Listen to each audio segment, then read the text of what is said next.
In this video, we are going to see how to load a custom dataset into a PyTorch. So, this is the dataset I have taken to load into PyTorch. Okay, let me show you.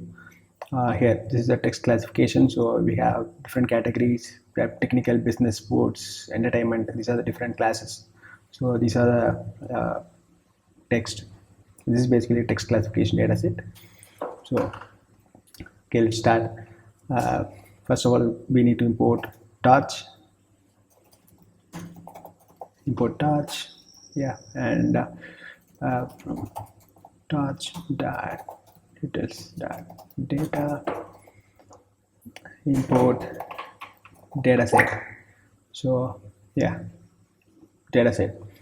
Now we have imported dataset, and I'm importing pandas. Sorry. Now I have imported pandas. Okay, let me load our custom dataset into Colab.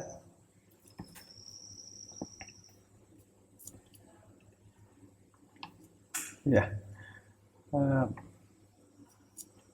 let us do some coding. Okay, here data path equal to, in the meantime we will write some codes. Data path equal to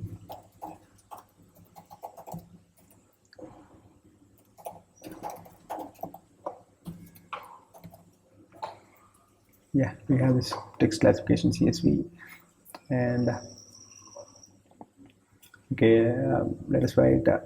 I think it will be uploaded in another minute. I hope so. Yeah, it's there.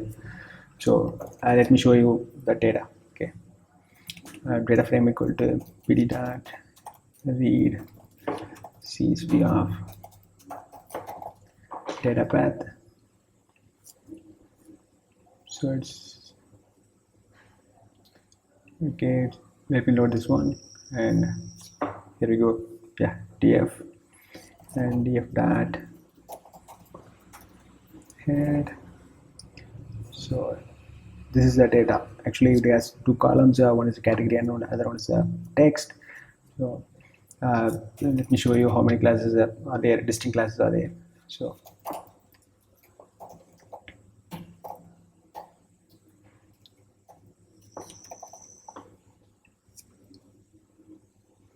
it has 5 classes. Total, it has 5 different distinct classes available in this dataset. Yeah, let's start coding our custom dataset. Let me create a class.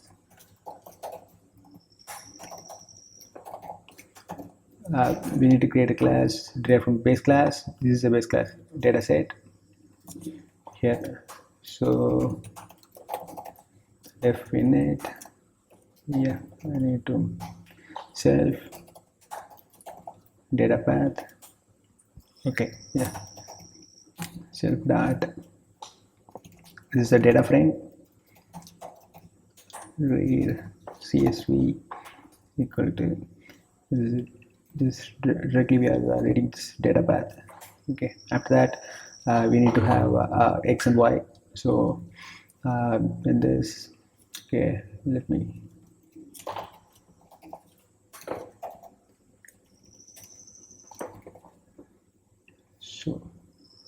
yeah, we have 2 columns, category and text. Let me load these category and text separately. So I'm taking text. Okay, text as x variable, and category as a y1. So self.dx of text. So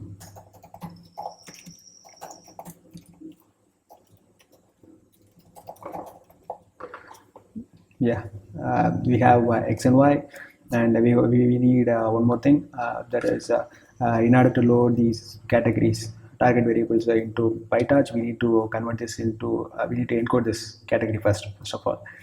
Encoding means we need to convert tech to some of the unique integers, like 0 to tech, 1 to business, 2 to sports, like 0, 1, 2, 3, 4, 5. Okay, so here is the one. self dot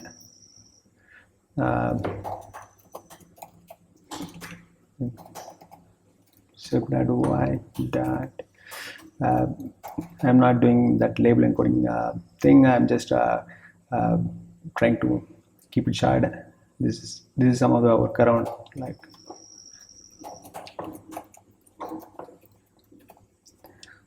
so, we have this self.y. We factorize this thing. This factorize will give you like a 0, 1, 2, 3 distinct integers assigned for each different classes. Okay, let me show you up here. And get it factorize. Okay. This will give you array. Okay, so these are the arrays, and here is the actual class. So if we put 0, we have this array of distinct integers for each individual class. So that's what we have done here. And after that, we need to write get item. This is on the tender method. Inside that, the index, we need to pass the index. Return. So for x, we need to that return statement should be in a dictionary or in a tuple. Here we are going to send it in a tuple. Self.x of index, come on, self dot we are not going to send y directly, we are going to send y encoded. Okay, encoder 1 y encoder 1 of index. So this one we have done this. If this tuple thing, okay, this one is not good. If you think this one is not good, then you can send it as a dictionary, something like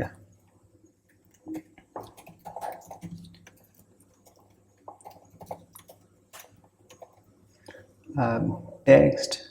So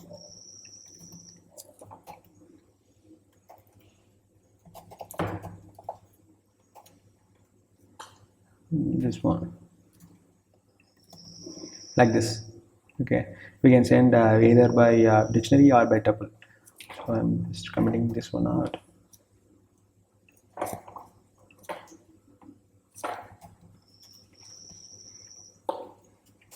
Yeah, and for this custom data set, we need to give a length of a data set. Okay, total number of rows for in this particular data set. So we have another tender method which is called double underscore len. Okay, we need to have self here. Self return self dot df dot shape.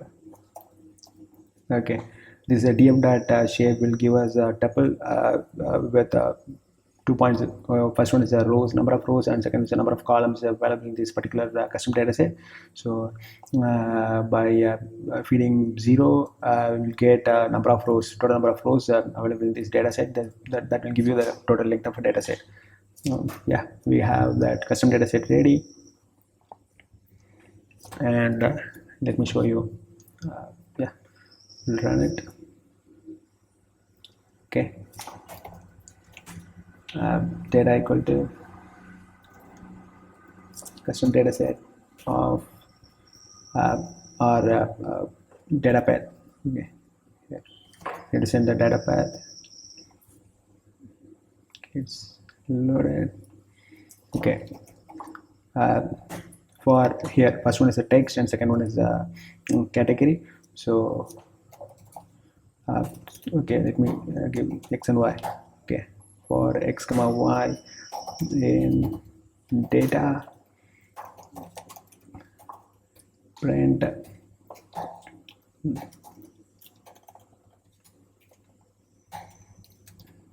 okay, let me break this up. Okay, after the first data, it will break the entire for loop.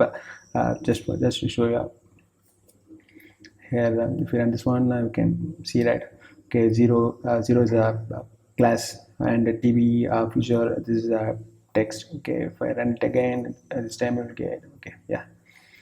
uh, Here's the thing. So this is how we need to load our custom dataset, and we have a second way of loading, that is called iterable dataset. uh, Let me show you.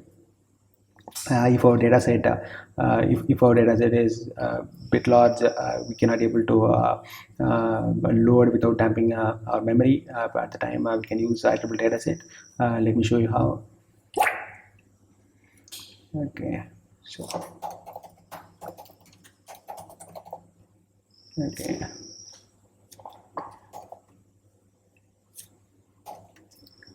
so iterable dataset, same class custom dataset.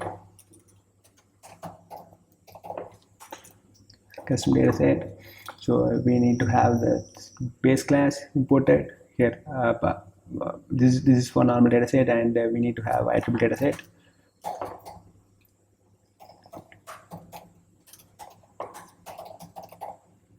Sorry, decaps. Yeah, iterable dataset, and run this. We have, yeah.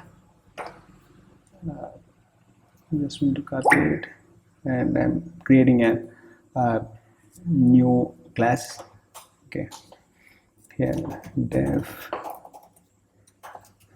init, yeah, self data path. Okay, save that.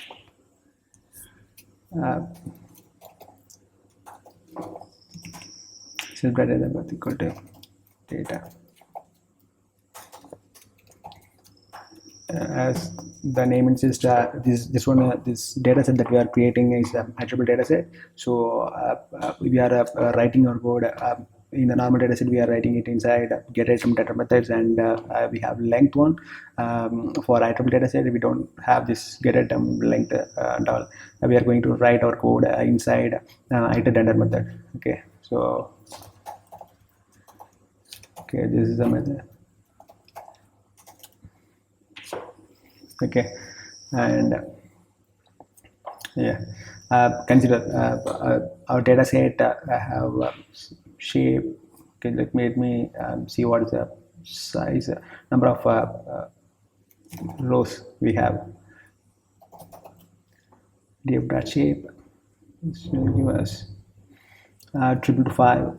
This is the total number of rows that we have in our data set. But for this use case, just consider our data set is considerably huge. Okay, so we cannot able to load into load without damping our memory. So for that case, we are using this iterable data set class, and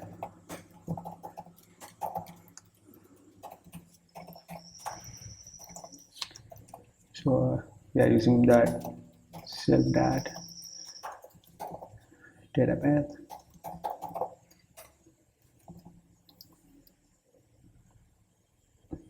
Okay, chunk size.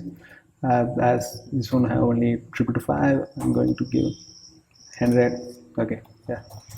So each chunk is a mini data frame.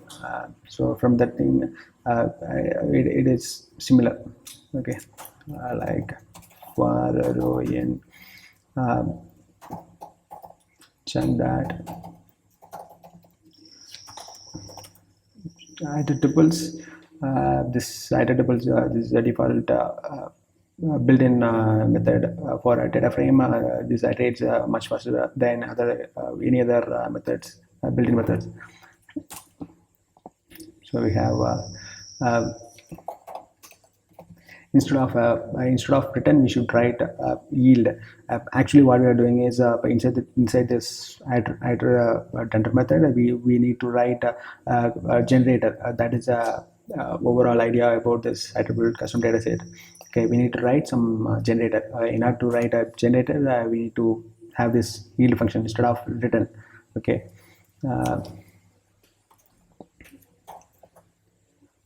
Okay, row dot. So row dot text. This is text, and row dot category.